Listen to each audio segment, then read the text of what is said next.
You're listening to the Podcast Detroit Network. Visit www.podcastdetroit.com for more information.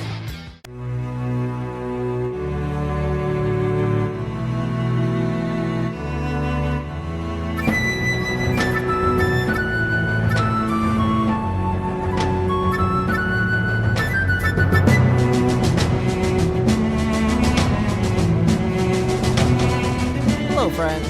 Welcome back to episode 33 of Storyteller Conclave. This is a show all about helping you run the best tabletop role-playing game that you can. Whether you're a new storyteller or dungeon master learning the craft, or an experienced storyteller looking to take your game up to the next level, I am Sarah. I'm Rob. How we doing, Rob? It's been a... We're getting up to Christmas. The holiday crunch is Mercury so real. was in Gatorade and things. Oh my god, the holiday crunch is so real. It is. It's exhausting, and yet it's a wonderful time of year for people, and we're all looking forward to it. And it's I don't know. But I'm going to be glad when it's over. Yeah. I'm really going to be glad when it's over. I don't mean to be the Scrooge, the Ebenezer Scrooge of the show, but No, I don't think you are. I think it's kind of like the rush to the end. Yeah, because we're coming up to the end of the year. There's a lot of things that are happening, and that definitely makes it a challenge to try and think about. Yeah. So and work through. Attention is split multiple ways because there's so much going on. Yeah. Yeah, and in our case at work, like we've got stuff that's trying to be squeezed in before the end of the year, and yet people are taking time off before the end of the year. And thank God, like our like holiday schedule where like use up your PTO before you lose it kind of thing doesn't happen on the first of the year. Right. Like it's July for us. So that makes this a lot easier for us. But every single institution that we work with is just like, come on, get these things done before the end of the year. And we're like, chill, come on. Right. Yeah, at my work, of course, it's a rotating schedule of who decided to take the entire month of December off, so. Yeah, or every Friday. How many, exactly. How many people's work are you doing today? So, so we do have a couple news updates to get on topic here. Yeah. So we still have episodes for the holidays. Yes. We know that the next show is going to show up on Christmas Day. Hopefully. We will not be in the studio, but we will be pre-recording a show, so you will still get a show as regularly scheduled next Wednesday. You will. But it will not be live, so don't be sitting in the Discord waiting for us to come on. But we will be recording live New Year's Day. Yep, we will be hungover as can be. Caitlin will be with us. I can see the grump on her face right now. Like right now. It's my last day off till April 24th. I'm so sorry. You're lucky. Caitlin. I love you. We love you too. Sorry, we love you Caitlin. too. We'll pour one out for you. Yeah, we might bring some to pour one out. So keep that in mind. Little hair of the dog. Yeah, so we're gonna kind of do something different that day. We're gonna bring back some of our discussions from this last year, the last 30 episodes, and some of the stuff that people have been talking about on Discord, and really come to what you guys want to talk about. So we're gonna kind of open it up to a listener event. Yeah, so if you got big burning questions that and I know what the end of our shows we've been kind of we would do 45 minutes of talking and then we do questions. We do like 5 quick minutes of questions where we kind of give some truncated answers, and I know a lot of times we don't probably give as broad of an answer as some people may like, us or you. Right. So this is kind of a good time to submit those topics that we really can deep dive into, because our entire show is going to be all about you, the listeners. So just let us know what you want us to talk about, and we'll talk about it. We appreciate that, Knox. You sitting in for us would be great. Unfortunately, that we can't do that too. We can't do that to ourselves. Otherwise, we'll slip up, and that life will be bad. So also, we've got a thing. I think a few of you saw that, and that is we'd like you guys to submit your character deaths. And this doesn't always have to be your character. It can be a friend's character. It could be someone else. Even could be NPC deaths. A villain of some kind. Got a dedicated channel for that on Discord. If you're not on our Discord, first off, you should be. Yeah. But realizing Discord's maybe not for everybody. You can submit them to us through Twitter, Please. as well. So just tweet at us. Let us know about who the character was, whether it was a PC or whether it was a beloved NPC or something like that. Maybe it was the big bad evil guy of your campaign. Some rando off the street that a miraculous set of dice rolls sent to his doom or something. Let us know what that notable character death was, who they were, and we're gonna we get some plans maybe for those. We welcome you all here. All of it. All hail the honored dead. That's right.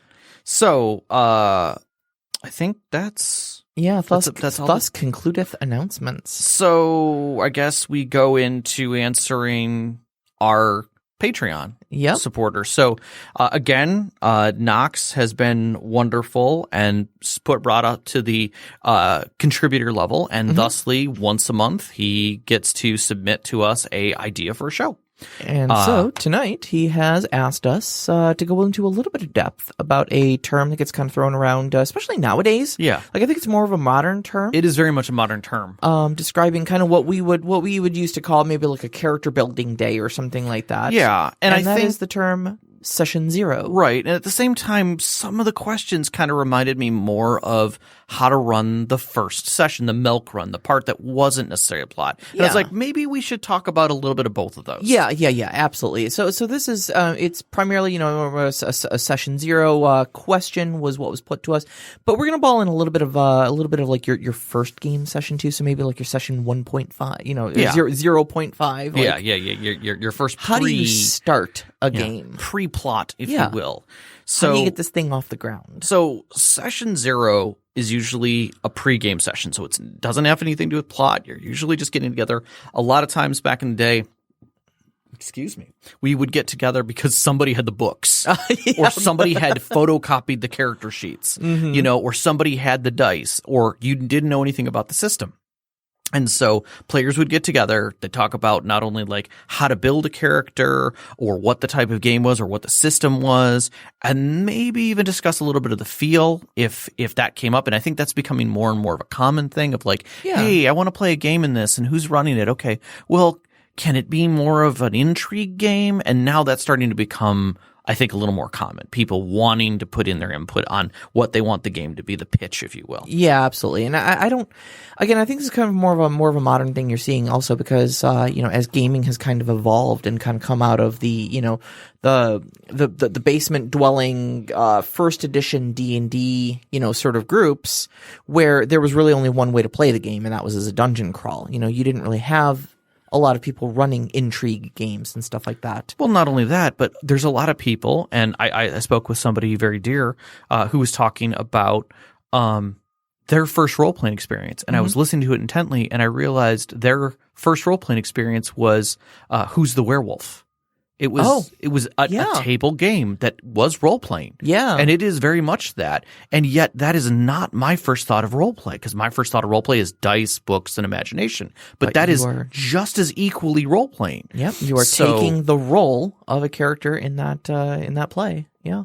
And so in that, I would fully say that not everyone is on the same page with the system or with the design. So a session 0 really gets you that focus point, gets you that pitch, gets everybody back to ground zero on what are we doing. Sure. And especially, you consider also new players too, where they may not have a battery of knowledge to go off of to make an informed decision on what sort of game they want to play or something like that. So the session 0 is very good for just kind of laying those sort of things out and allowing them the forum to ask those questions and have that discussion, so that you can at least maybe prime them a little bit. Yeah, I think that's a good way of putting it. I think priming is great. So some of the stuff that comes down in a session 0 that hit off on my mind is like, what's the system? Yeah. And the system is, whether or not we're playing, a book-based system like 7th Sea, D&D, Shadowrun, World of Darkness, what version we're playing in, because I know that makes a huge difference, especially for D&D. It does. Some people are serious 3.5ers and will never give it up.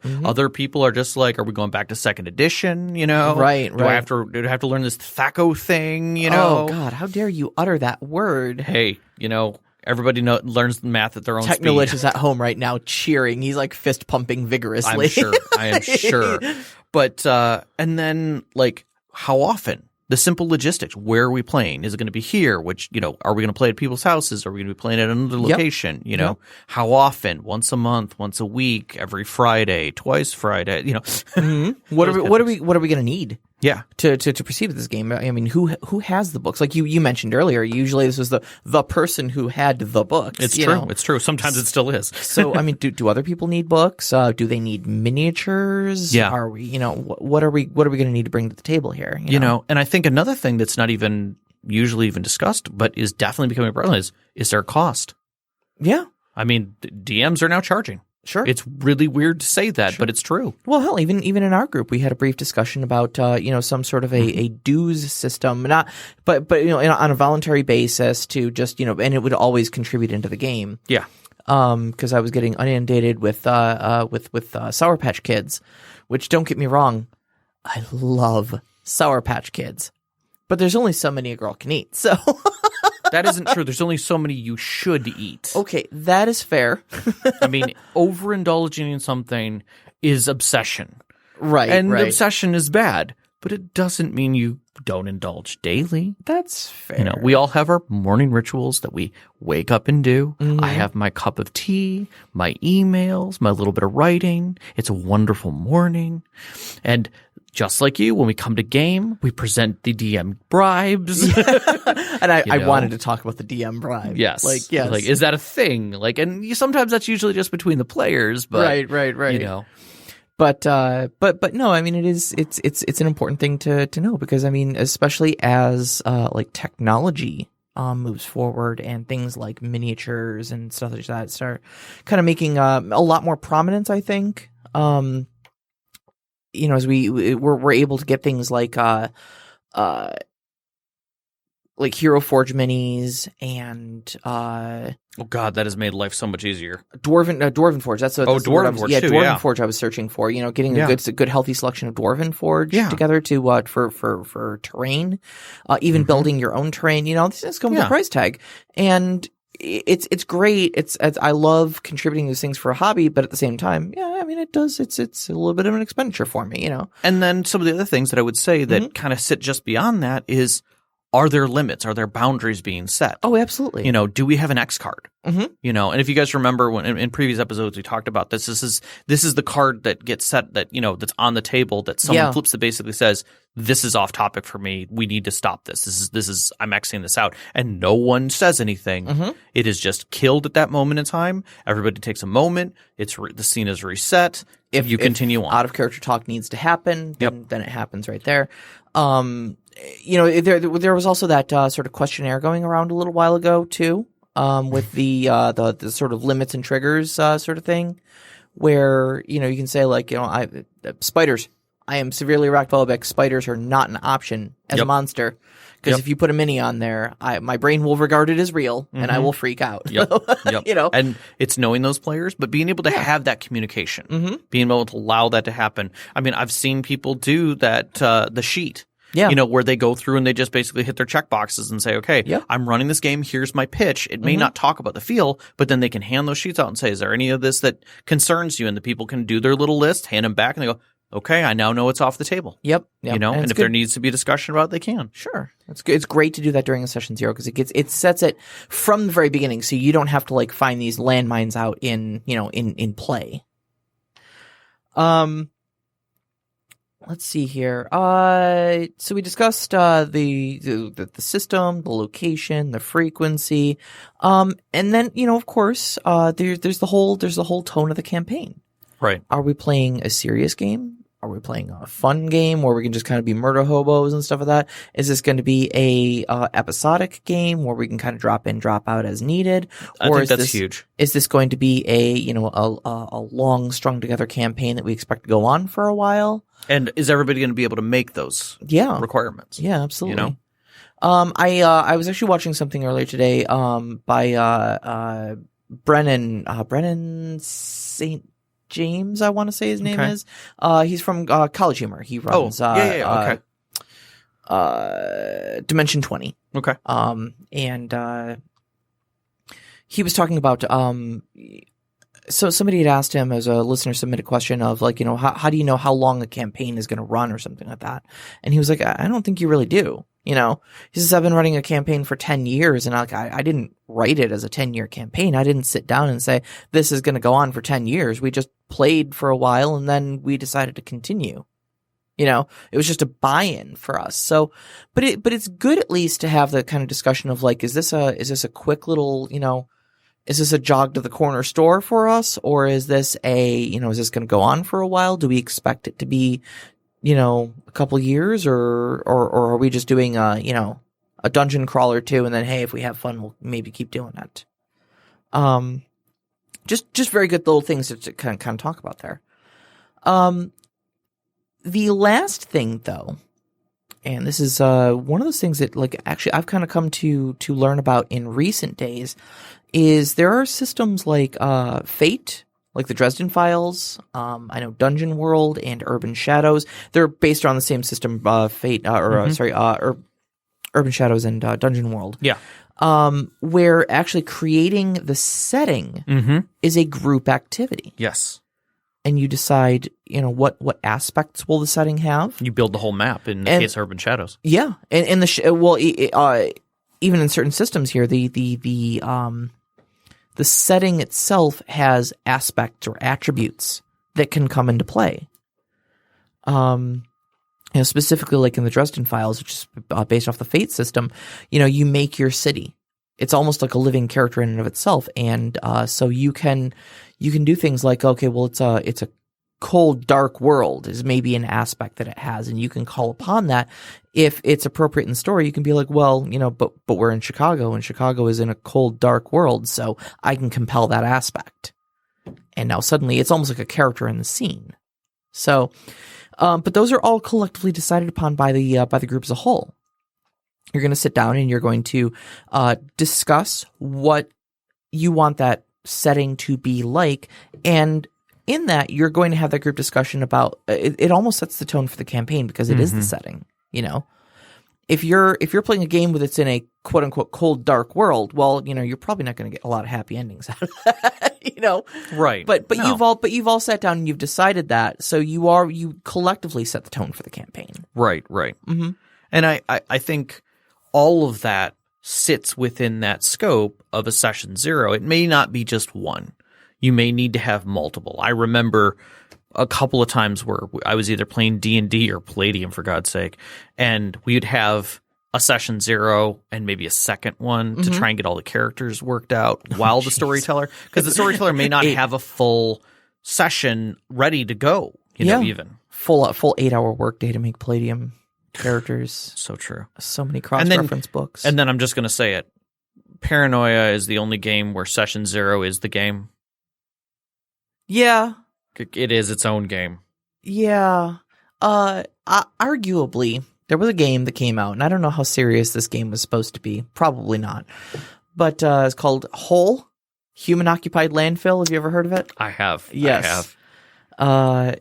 It was creating characters in that was just outlandish. Mm-hmm. I mean, you could die during character creation. Yeah. I mean, things there happen. there was the chart. Well, of course. It was a chart that you rolled on to see which chart you needed to roll on. So much random that the game was itself a chart. Yes. Yes. So that kind of frames out a session 0. Yeah. Because we have it, I'm going to ask, is that what you were looking for, Knox? Are you needing anything more about that in regards to in regards to that session 0? Because we're going to step onto the milk run now a little bit and get into that. The milk run. I've always liked the term. I think it's been fantastic. No. I love it. And honestly, I love running the milk run. Yeah. Because for reasons that will become evident, it's kind of neat from a storyteller perspective to run the milk run, because it's very low impact on the storyteller yourself. Yeah. And you get so much character development out of them. And the other thing is it's a milk run for both the players as well as it is for the storyteller. Mm-hmm. Because on one scale, you get the players trying themselves out, trying these characters out, putting the skin on, running through the motions, seeing if they like the actions that their characters are doing. And then at the same time, the storyteller's looking at how they're interacting. Yep. what they know, what they don't know, teaching them maybe a little bit of the system, but at the same time, scoping out how they're going to react to things. Pardon me. Keep belching here. Dinner keeps wanting to talk to me. I'm not sure what's going on. Getting dinner before the show is a double-edged sword. It sometimes. is. It really, really is. So Knox says, is there a checklist of bases that need to be covered for a comprehensive trial run? I would say system mechanics are always a big thing in what you're doing. For instance, if I was going to be running a milk run for a character group where I had socialites and combat people, I would make sure that I had both scenes down. I'd want to make sure that I had interactions in both parties. If I had in D&D, I had a bard, I'd want to make sure that that person was exploring all the aspects of their character. So what you want to try and do is leverage those players who are uncomfortable so that they can be comfortable in playing that character type, and immerse themselves in the mechanics of it. That being said, you also want to explore a little bit of their psychology.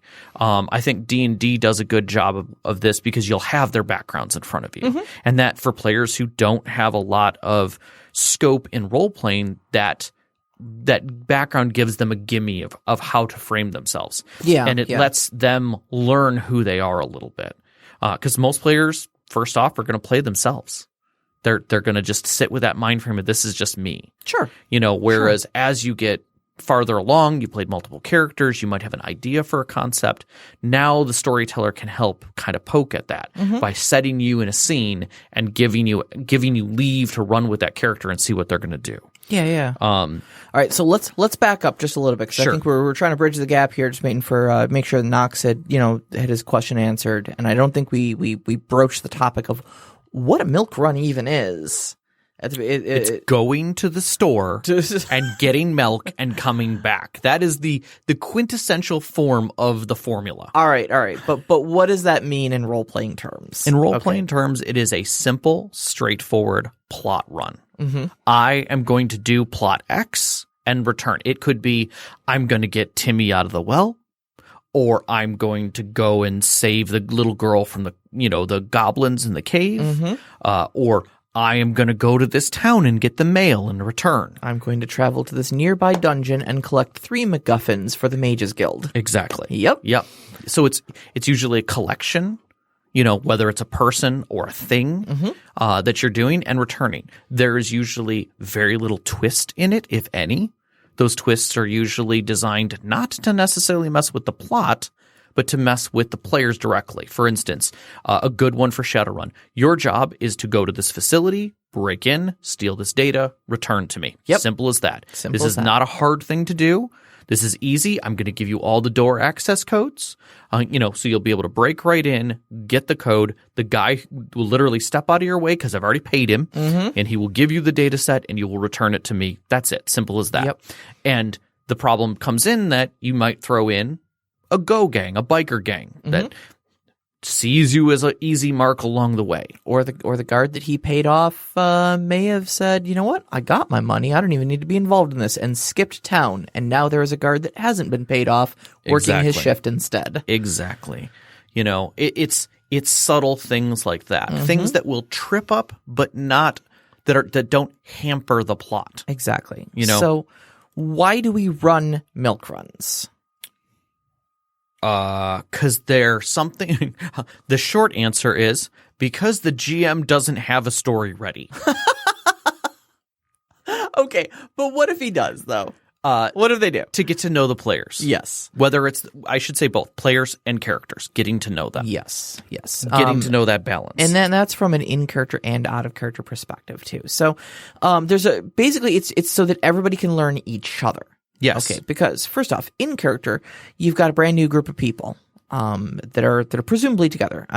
So you've got either you've done the famous we all met in a bar, or maybe you have spent your session 0 crafting a background and saying, okay, well, you all need to be like I did in my game. You all need to be members of the Mages Guild or the Fighters Guild. You may know each other, you may not know each other. Doesn't matter to me, but you have to be in Anvil, in the country of Cyrodiil, in the Fighters Guild or the Mages Guild, and that's it. And those will give you, if you are a member of either of those guilds, that will give you all the reason you need to be out adventuring in service to those guilds. So you guys all crafted your characters, but you didn't know each other. You know, you had never met Sean's character. You had never met Steve's character, anybody like that. So the milk run is great for just putting them in a relatively low stress situation, low impact plot wise, so that you don't have to worry about, well, what are the grand social implications of whatever's going on in the background here? You don't have to worry about, are we saving the world? Things like that. It's just goblins in a mine, or it's just security guards in a low security tech facility or something like that, Yeah. You don't have to think too much about that. Things are as they seem on face value. Yep. It's very black and white. And therefore you can spend your time role playing amongst each other. Getting to know the group dynamic. If in three separate combat encounters, the barbarian spends his first action howling in rage, going to a rage, kicking down the door and attacking blindly the nearest closest enemy, regardless of the threat that they pose, you kind of know what you're getting out of that character. And now you know how to react to that. And that builds role play and that builds character. And just as much as if the moment you step into the first combat, your mage of the group, who normally is quiet, is suddenly the super tactician and is micromanaging every part of the combat and telling everyone at the table how they should move and what they should do to optimize their combat capabilities. Maybe everybody's not comfortable with that. Yeah. And that gives you that leeway to be like, okay, I think it's great that you're doing this, but do we need to scale this back a little bit because you're kind of taking the fun away from everybody else. Yep. And that may just be how they play, and that may not be the same play style as everyone else. Yes. So it gives you a nice, safe little place to work all these sort of things out without really. I mean, your milk run can tie into the campaign. Mine did on a marginal level, in that it kind of set a tone for what the Mages Guild was looking for in the future. But it didn't really matter. Yeah. You guys also found that star altar in there, and that mattered later. Yeah. But that one didn't really matter. And I was going to say this, doing a little bit of world setting, not world building, but world setting, letting them see a little flavor of the world in a session, in a milk run, is a good thing. That's a great thing. It gives the description of the world. It's not the plot. Again, you're removing plot elements. You're just saying, this is the world you're currently living in. Yeah. And this is where I want. I mean, literally, if the players, and I've seen this once before, the milk run started with, you wake up in your cell, and as the announcer is announcing the next fighters. And literally all the players were caged waiting to fight, except for one who was a noble sitting in the stands. Oh, wow. That was the opening of the milk run. Well, that's heavy. It was a great thing to start with because the noble had to figure out how he was going to buy those fighters. And he was sitting next to his next higher up in his noble order who wanted him to take care of it. And so he had to not only keep them alive, but he needed all of them for this job that the guy wanted him to run that was nefarious. Now, the fight was simple enough, and it was supposed to be theatrical. So they had to make it all theatrical combat, and some players did good, and some players were just tough. But then immediately following that was the actual milk run. But it gave a setting that this was a thing, that there was a coliseum, that these people, that the lowest of the lows were often there making money. Yeah, sure. Great. It's a great place to establish that sort of story or world building. Not really world, like you said, not world building, world setting. Right. You're giving the scope, you're giving them the flavor.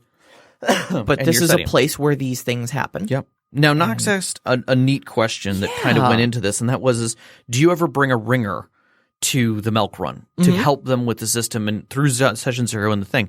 I would say So he defines a ringer, Yeah. though, as a seasoned player that kind of leads the party for a one-shot mission.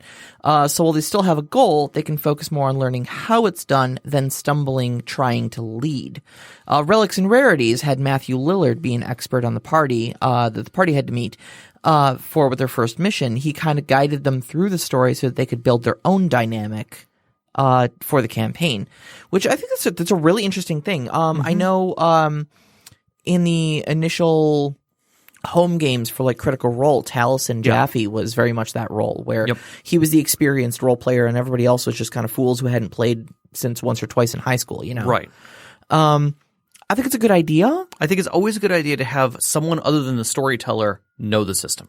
Because that way it takes the pressure off the storyteller to be teaching and running the game at the same time. Well, and it also adds a certain sense of excitement because if you've got someone else there who's hawking up the setting, maybe the setting if it's like Shadowrun or something like that, but also enthusiastic about wanting to play, it helps draw some of those other players who are looking at it with, this is daunting. I don't know if this is something I can do. It's a huge system. There's a lot of rules to learn, and they can help break down those barriers. Yeah. And like I've seen it even, in our own group dynamic too, where you've got, people pointing out like, hey, if you move here, you can use your sneak attack and get an extra 3d6 damage. Yep.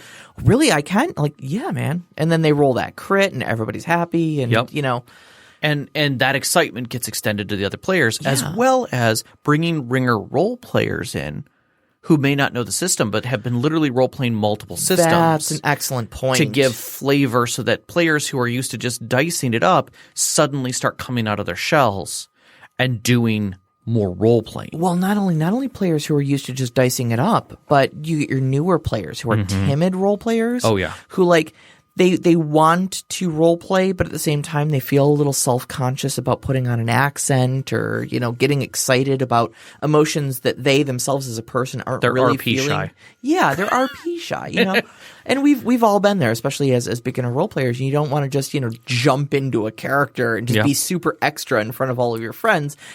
Or even people you don't know. It can be a little bit embarrassing and a little bit intimidating at first. So having that ringer role player who goes in there and, drops a voice. Don't worry, I'll talk to the king. Yeah. And, all of a sudden they're doing an accent and they're bold and they're doing these things like they're interacting with the DM with those kind of things. It gives you sort of an unspoken permission to also be a little extra at the table. Right. And they already have the understanding with the DM that they're not the ones who are going to get the inspiration points or the drama or whatever for doing the role play.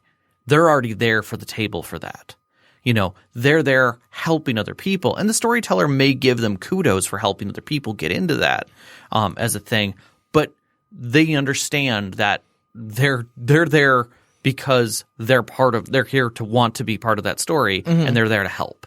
Yeah. Because every day they could be getting the kudos for doing the best role playing. Sure. Because there are games that say at the end of the session, who was the best role player? Who was the best at this? Who did the best at that? They're there to vote everyone else up, and help keep the game going and positive. Right. Oh, I think we may have lost audio. Yeah, we're seeing. Oh, it's back. Okay, We're good. Back. Okay, cool. We're good. All right. Yeah. Good then. Great job, Caitlin. That's fantastic. And Knox is actually saying that I was his ringer. That's fantastic. So, I'm glad to have provided that service for you. Yeah. So, a few of the things that we didn't talk about with the milk run that I think is important. Yeah.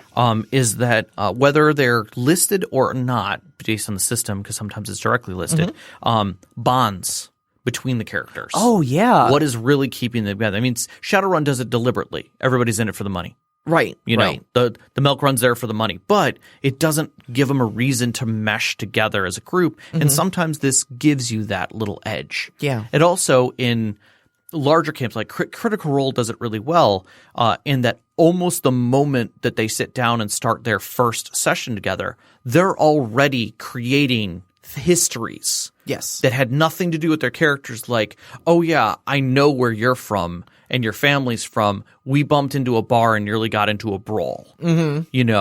at this time. So, and they just bring it up. They just start role playing it right into it. And everybody's always a yes and kind of motivator on those things. No, I'm going to ask you an honest question here. And Sure. this is not a leading question. I don't know the answer to Sure. this. We sat down briefly to give 2nd edition 7th Sea a try. Yes. And when we were creating those characters, you went through a series of bonds between our characters, which were things like, okay, you owe Sarah's character a debt. What is that debt and why? Yep. You have a bone to pick with Stephanie's character or something like that. Right. What is the issue of tension between the two of you? Right. And what will it take to resolve it? Yep. Was that something that was written into the system? Or was that something you were throwing in to get us together as a group? Yes and no. In the Okay. books, they did discuss bonding, but I kind of pulled that together because in other systems like Dungeon World, bonds are something that is deliberate. And I wanted to make sure with it because within 7th Sea, fate is a big thing. And you have lines of fate that sit between people. So I wanted to pre-establish some lines of fate that were bonding players together, that they could then use as a role-playing tool. And they could rebuild those again and again. So they might be things that they want to resolve, which helps bring in the case of 7th Sea, helps bring you forward. It's a part of your plot. It's part of your history. Right, Because in okay. 7th Sea, especially 2nd edition specifically, the only way to progress is to complete your story. Sure. Okay. So while there's an overarching plot, you literally are writing your story and the storyteller's working with you. Sometimes that story involves another player. Sometimes it involves something totally outside the game. Right. And so you're working to build that story together in a unified group. So I wanted to pre-establish some stories. Sure. Okay. And that's great. where I kind of went with that. Great. And those are, again, great things to handle during a session 0. And, play out during a milk run. So, let's see here. I'm just glancing over our notes about milk runs. Yeah, I mean, I think we pretty much covered it. Do you want to get to some questions? Yeah, I I know mean, it's a little earlier than we usually do, but we have some good questions, It gives though. us some breathing room for. Well, God, we have a lot of questions too. yeah, we do. And I don't think we're going to get through all of them. But there was one in here that I think both of us saw and we wanted to address. So I want to take these out of order. I'm just trying to find the one. I know. I really liked one of Overwatch's questions. If you want to hit it, go ahead. All right. So Overwatch is asking, have you ever been completely perplexed as to how players have received/reacted to an instance of your storytelling? Did follow-up or hindsight help it make any sense? You want to go first? No, I'm going to need a minute. All right. So for me, it's honestly pretty much every session. Okay. And it's probably one of my biggest sources of anxiety, or at least I would say was. As I was telling you at dinner that your talks, you and I, before we started this podcast, and I think probably the talks that led up to us making this podcast, Okay. About storytelling in general, really helped set me at ease about this. But it used to be a really big source of anxiety for me that I felt like my writing was very predictable. Because every time I thought I had written a big plot twist TM that, was out of left field and no one would ever see it coming, and I would drop what I believed to be as a subtle little hint that you probably would never notice in a million years unless you were really paying attention, gets instantly called out. And it was usually you, who was like, "Oh yeah, this is totally what's going on because you said this, and wham, I know exactly what plot twist is about to unfold. Here we are," and it made me feel like, wow, was my plot twist that telegraphed, or that simple, or that utterly predictable? And I felt really I'm very taken, caught off guard. Every time my players follow my plot. Believe it or not. No, I get that. And to the point where I was saying that, and we talked about this at dinner tonight. Yeah. You're surrounded by people who role play, by who listen to stories, who think about these things. And so it's easy for them to start pulling it apart. And I think that's fine. I don't think there's a problem with that. I think the twists really come into what does it mean in the end? Like, how does the story change someone? Right. The twists are obvious in most cases, though it's the twists of the mind of the player, of the character that really gets you. And I think that's the part that really is going to start baking at people, is because, we could see, that clearly it was the hat that was a magical creation, and the guy was basically, he's just a facade underneath it. The twist was more, well, crap, what do we do now? We can't get close to it. Like, it's going to affect us too, and there's a god involved. Shit. And you're like, well, that's my plot. And no, it's how you resolve after you've discovered these things. Like, oh shit, it's a dragon. Oh shit, it's a dragon.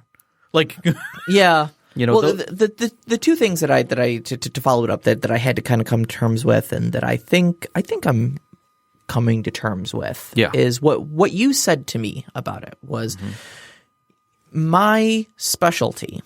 If I were a chef, is not making complicated, multi-layered risotto, mushroom risotto or something like that. That's, a really difficult dish to master or something like that. I make steak and I make potatoes.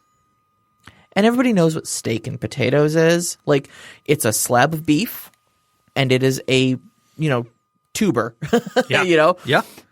That's it. That's as complicated as my plots get. But my steak is perfectly cooked. My steak is seasoned well. It's mixed with garlic and onion and, all these. It's got the good marks on, grill marks. Got the perfect little grill marks on either side. And that potato is just firm, but still yielding. You open it, it's got that beautiful plume of steam comes up right from off of it. The butter melting just right over Caitlin's it. drooling next to us. Just the right amount of sour cream and chives on it. And you lay out in a beautiful display. And I pair it with a wine, not too expensive or pretentious, but it matches the flavor profile. Yep. And so, yeah, sure, maybe your plot isn't going to be, the risotto of complications, but damn it, if all you can serve is steak and potatoes, serve the best damn steak and potatoes that you can put on the table, Yeah. And my plot twists may not catch anybody by complete blind surprise, leaving them reeling for 4 days, going, I can't believe that happened. But when my plot happens, whether it's straightforward or not, it's going to leave a very satisfying aftertaste. Yeah. The second thing I realized is that sometimes it's not important to throw that curveball and catch everybody off guard. If your party realizes what is going on and can put 2 and 2 together and see your plot hook coming, maybe it's because you've done a good job storytelling and world building, and that answer makes sense. Yeah. And they are drawing the logical conclusions with a bunch of fantasy, of course a god is involved. Why would we not see that coming, I think one of the proudest moments was when, I think 4 or 5 game sessions before it was ever relevant, Sean turned to me and said, I'm looking for poppy flowers. Are there any growing around? And I was like, oh, well, that's a plot point that's not going to happen for a while, but you are correct. There are no poppy flowers to be found here. But holy cow, are you going to feel glad you asked that question in about 6 game sessions when suddenly they start popping up? Yes. And that meant that I was setting the stage well enough that he knew that might be a thing and asked about it. Yeah. So I will probably have to come back to this because there have definitely been times that I've been perplexed, but I think it's just today that I can't think of anything off the top of my head. So I want to go to Knox's session 0 question that he had just to make sure we got it. And that was, for new players who are unsure of what kind of play style they want, is it better just to describe the types and ask which sounds good, or to subtly give them a sampler plate within your session 0 and later ask which parts they enjoyed the most? Maybe both. Now, that's an excellent question. I would say you're on the exact right track for the right people. But it comes down to inspiration. A lot of times, if you've been with the same storyteller, you know the flavors that they're going to be throwing out and giving you options. If you know your players, you know what they'd like. But if you don't know either of those things, if you're starting a new game and you've got brand new people involved, you might need to do that. You might need to give them a couple of choices. Now, I always say keep it simple. Don't give them more than 3 choices. Don't express more than 3 things, but always communicate. Set that up in the session 0. What did you like? What didn't you like? That should always be coming out so that it's a regular thing, that they feel that their input is valid and is helpful at you making changes. Yes, absolutely. I think that player feedback is probably the most valuable and underused aspect of our breakdown at the end of the night. Yeah.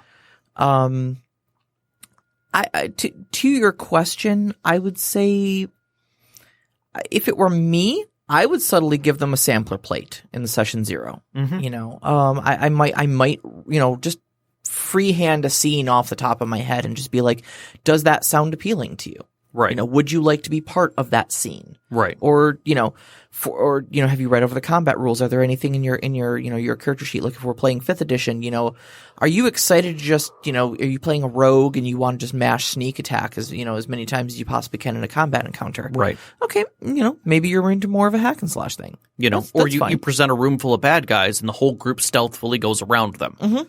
You kind of know where they want to go with this. Yeah, exactly. You know, they're terrified. Or is that a flavor that you're trying to put out there? And keeping in mind too that you know, especially early on in your campaign, it's good to have some flexibility as a storyteller. We all might have our stories that we want to tell and a good idea of how we're going to tell them.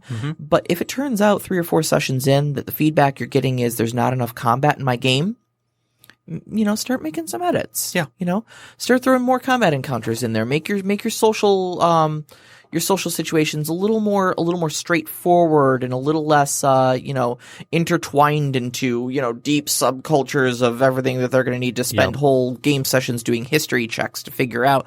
You know, make those adjustments. Hand them a few plot points and see where it goes. Yeah. There was a 7th Sea game that I was listening to where one of the storytellers actually had the original game set with the characters are all nobles. And so he was expecting it to be a very high society story, and the players just weren't keeping up with the great game, you know, of going back and forth. And so that's me. That's me in a nutshell. One of his NPCs that one of the players had to meet because they forced a contact. Like, I need a contact for this. He's like, okay, yeah, that's it's Charles. What is he? Well, he used to be a duke. He now owns an escort house on the Lower East Side. I mean, it's well enough, and many nobles go there. And basically painted them down into lower society. And suddenly, now they were these high nobles that had to dress down and were working with other people. And society came down to a very simple level. You know, it was very simple requests. It was things that people needed. And they were becoming the heroes at a lower level. And it was just it was literally the same plots ran in a different design. Yeah. You know, bar fights were a thing, you know, but sometimes they were using their wit to retort people.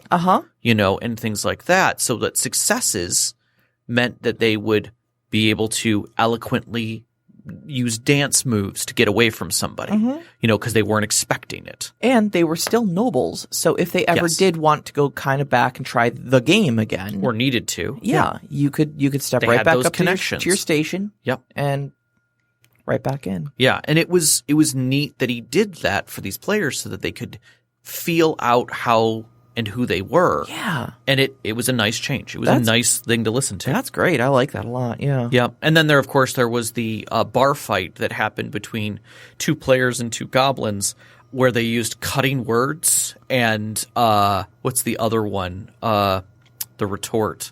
That are spells. Cutting word, vicious mockery and cutting words. Vicious mockery, yeah. And the goblins couldn't hit. They weren't hitting the AC.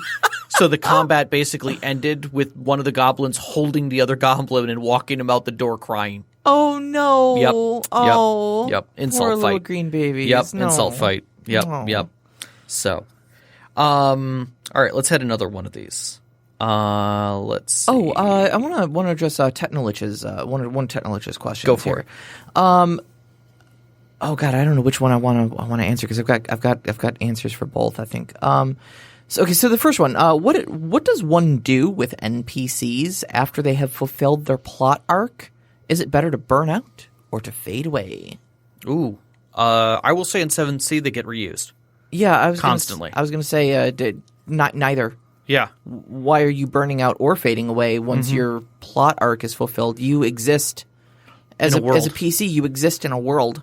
Yeah. And that world is more or less persistent, and you never know when, the PCs might say, hey, we did talk to that one shopkeeper or whatever back in, that one town. They owe us a favor. Let's go talk to them. Yeah. Contacts are a thing in 7C. Contacts and reputation are a thing in a lot of games. So I don't see that as a problem. I mean, you can literally put it down, like depending on what kind of an NPC it is and what it meant to the PCs, they could have a bonus whenever they roll anything on charisma with them. Sure. You guys ever go back to Sullen Shore, you've got a whole village of people who just love you. Yep. Yeah, and will take care of us. Yeah, absolutely. And I think those are the types of things that become valuable the longer you get into a campaign. It has a value. Likewise, those NPCs can have negative values. Oh, yeah, absolutely. I mean, keep the name there, keep what they were there and what their meaningfulness, because you never know when another NPC is going to go raise a village and they're going to go choose a specific village.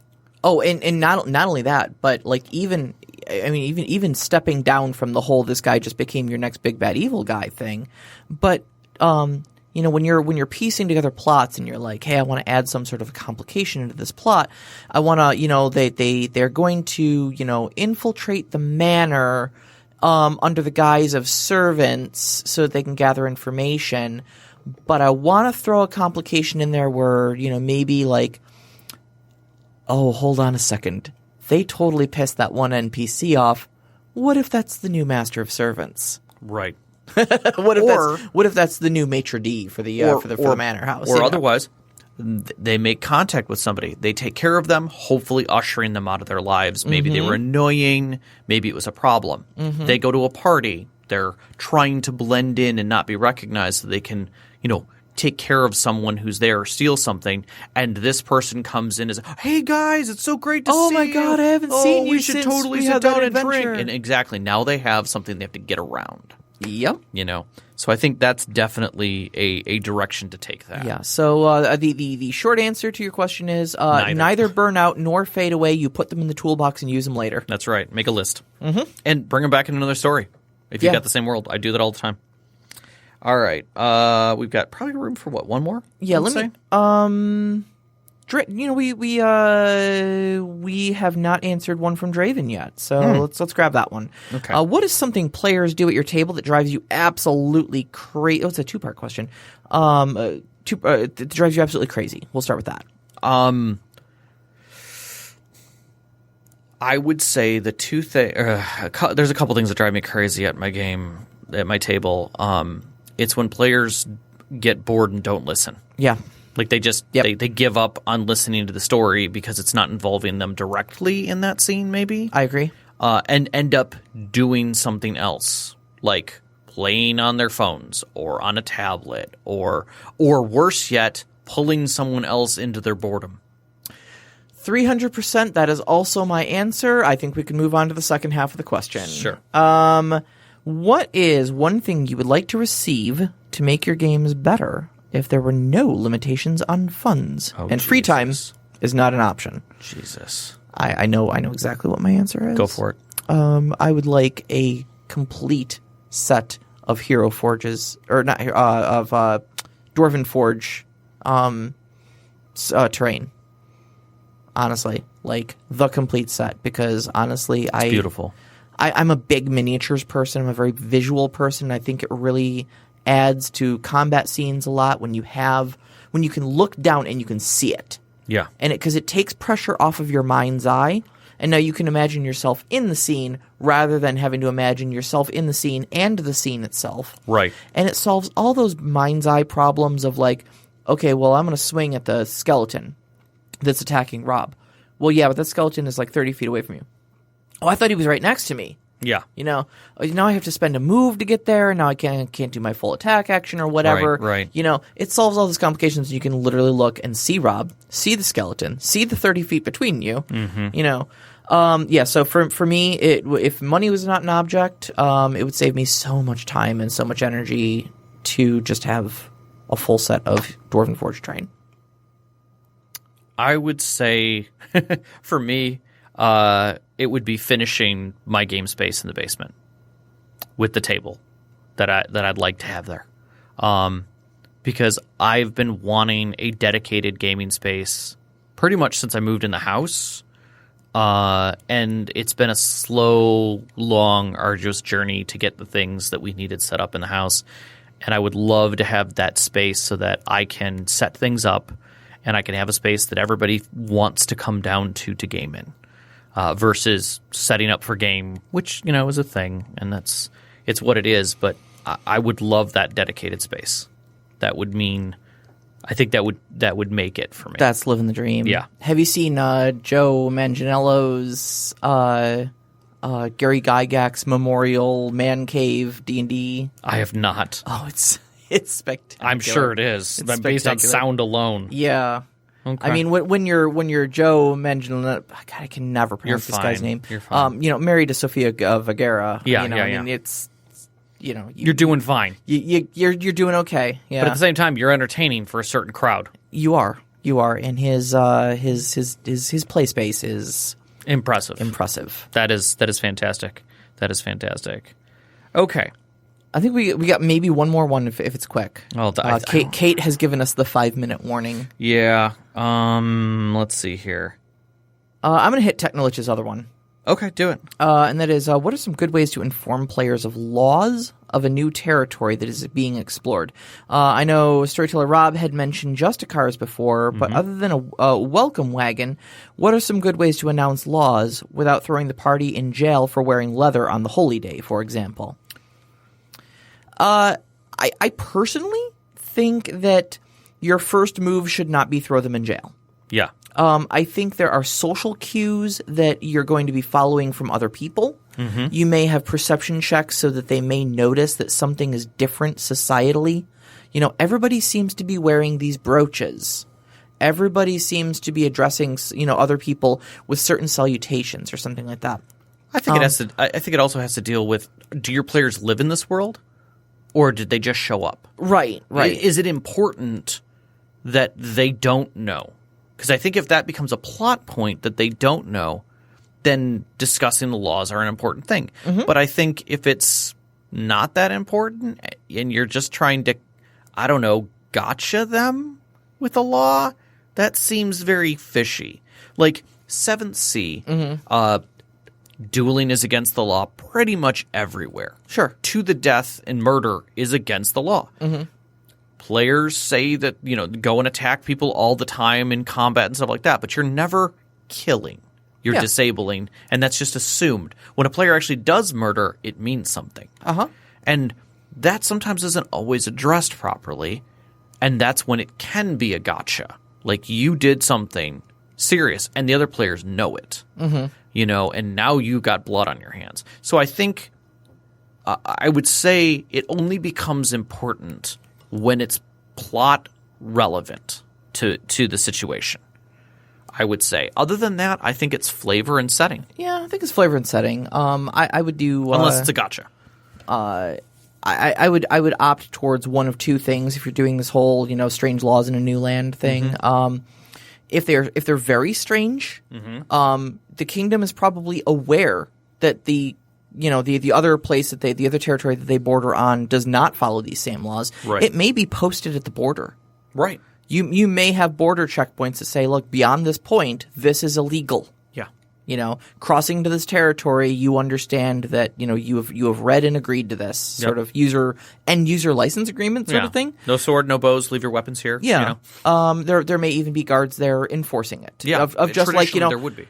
halt, just so you're aware, this is the law of our land. We're going to need to take care of this before you cross this checkpoint. Thank you for your dedication. Likewise, if you're in a courtly thing and it's an event and it's a certain time and it's a different court, maybe it's a not local court, you might have them roll to see, do they know the etiquette for this? Sure. How are they going to get around that? Sure. And will they point out other etiquette flaws? Exactly. And it may just be nothing more than a social gaffe. Yeah. You may have someone who is in the know, maybe a local or someone at least educated, pull them aside hastily and go, what are you doing? What do you mean, what am I doing? You're wearing red.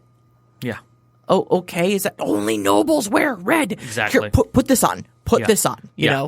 Change so we don't have an incident. And Correct. therefore you've informed them of the world building, you've informed them of of the setting, of the laws of the land, without having to do something consequential to them. Right. And now it's important, and if they see someone wearing red, they know the importance of that exactly. person. They're Even either if a they may have noble or a contact. liar. Correct. Correct. So, all right. So our next week is our Christmas episode. Yep. Which we'll be talking about gifts of hope and gifts in game. And holidays and other things that we don't themed necessarily discussions. think about when we're talking about gaming on a regular basis. So, we can be found on Twitter at st_conclave or Instagram at st_conclave. You can find our Discord link in our Twitter post. It's usually pinned there. And join us there. We'd love to have you on our Discord. Yep, and also in the description of every single podcast episode, we also put it in the info there. We would like to give a big shout out to our Patreon members for helping support the show, especially Knox in the Box, especially for giving us the topic to discuss tonight. Thank you very much. Knox.